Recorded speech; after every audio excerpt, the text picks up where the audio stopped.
Hey everyone, it's ForeverElite here. Guys, welcome back to a brand new Story Saturday. Now guys, I am actually currently on vacation right now when you guys are watching this, so I will be back on Monday. So if you guys don't have comments being answered, I'll try to do my best to answer them on my phone. But if I don't get to you, I will get back to you guys on Monday. But yes, I'm currently in Minnesota right now, so I am on vacation for Labor Day.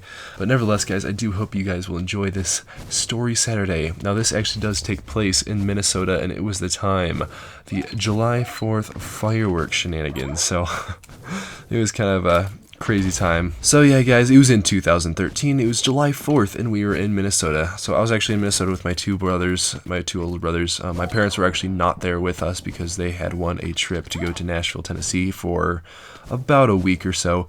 They were able to go and meet some country music stars, and they're not even really fans of country music, but they just won a trip, and so they won the trip and went to Nashville and got to meet some people. So anyway, we were sent to my aunt and uncle's house, and it was actually a lot of fun. I really love going to their house because it's just a really cool place, and we did a lot of fun stuff. My aunt and uncle are pretty generous, and they allowed us to play laser tag and go bowling and stuff, so it was really fun. And as I said, it was July 4th, so what's July 4th without celebrating that good old freedom that we serve here in America? So yeah, because it was July 4th, I did pack my Thompson submachine gun, which is an airsoft rifle. It's not the real thing, but even though that would be kind of cool, it is my airsoft rifle.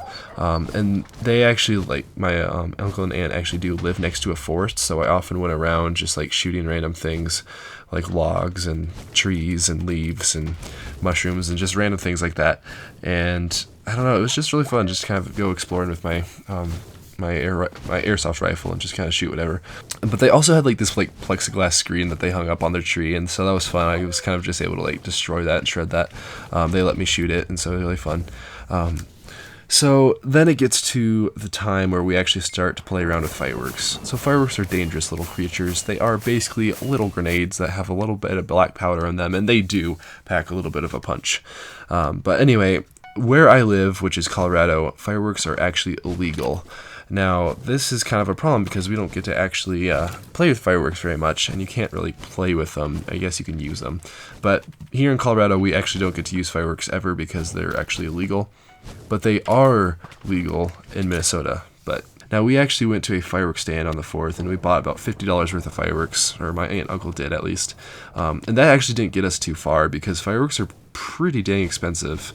But it was still enough just to kind of have fun and just blow some stuff up. So it was pretty fun. I was actually tempted to buy myself some of the fireworks to bring home, but I actually didn't. But funny little rabbit trail go off of here. We went through Nebraska and actually bought a ton of fireworks to bring back home. And my brothers, I actually didn't buy any, but my brothers did, and they're pretty cheap fireworks. They're you could get 200 bottle rockets for $5 and just stuff like that. It was a really cheap fireworks shop, and my brothers definitely capitalized on that. But anyway, going back to the story, we actually got back home, back to their house, and we started laying and shooting them off. Now, obviously, my parents weren't here, so it was just my aunt and uncle kind of just paying attention and stuff. And my aunt actually told us that her son, which is our cousin, who's actually a lot older than us, had fireworks from when he was a kid. And those fireworks were so old. He had about a string of 300 Black Cat fireworks, those chains that you light and they all go off at once, and just it's this big string of fireworks. That's what he had, except they were 15 years old. So what do you do when you find a string of 15-year-old fireworks that are probably unstable and could blow up at any moment? That's right, you light them up. And not just that, we wanted to make them last a lot longer. So what did we do? We decided to take the firecrackers off one by one and throw them by hand.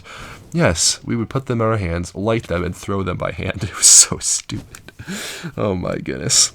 But we wanted this to last longer because if you have it in a chain, it just doesn't last as long. And it's well, what the heck? What's the point? You're just going to watch them all explode in 10 seconds. It doesn't matter. Might as well take them all off and throw them by hand. You know what I'm saying? But needless to say, the firecrackers are not meant and not designed to be taken off one by one. So the fuses were actually a lot shorter, and they were because they're supposed to be on a chain, so they're not meant to be thrown. So the fuses are actually a lot shorter. But we basically untied the fuse, and they had about a 4-second fuse when you tied them, or when you took them off one by one. However, because they were so old, some of them had gone up to 1.5 seconds or 2 seconds. So as soon as you light them, you have a second or two to throw it before it explodes. And yeah, the fuses were just really short.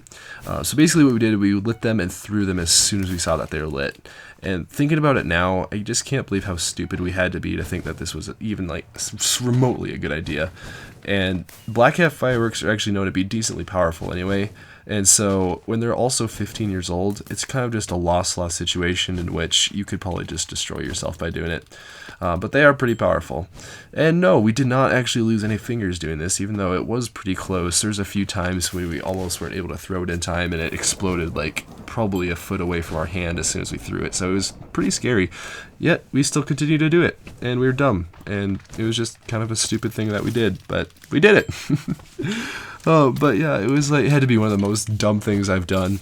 But after all those fireworks were gone, we kind of just started like launching smoke bombs and like just doing little pinwheels of fire and sparklers and just all the more minor stuff. But it had to be one of the more fun memories I've ever had with my aunt and uncle and my 2 older brothers. Even though it's so stupid, even some of the stupid stuff that you do is still kind of the things that stick with you the most. And I really do appreciate some of those memories that I had. But yeah, guys, that is the story of when I actually threw fireworks off at my aunt and uncle's place. It was really funny. It was pretty dangerous too, so I do not recommend playing with fireworks. If you guys do like fireworks, make sure you just have an adult watching you. Once again, that's just my little words of advice to you guys. Don't do what I do. That's what you're basically supposed to be taking away from the story. But yeah, guys, thank you so much for watching. I do hope you guys enjoyed this. Now, there will be a new video on Wednesday, and I hope that maybe I'll just have that 3K special out pretty soon. It's up to you guys. But yeah, guys, thank you so much for watching. I'll see you guys in a brand new video. Bye, guys.